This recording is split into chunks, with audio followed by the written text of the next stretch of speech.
Okay, I'm gonna give you a quick walkthrough of this little fridgy fridge. So basically it's got a plug and you plug it in. This is where the indoor 120 volt plugs in, and this is the DC 12 volt, and it comes with a little car cigarette lighter thing.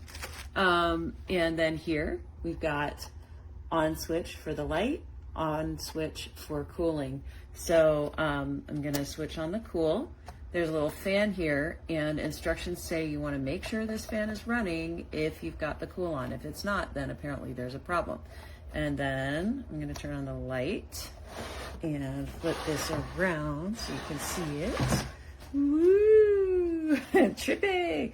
And then I'm going to open this up and just show you. I've got 4 San Pellegrino, these little skinny tall cans, and a little bag of Whoppers. So that's what fits in here. All right.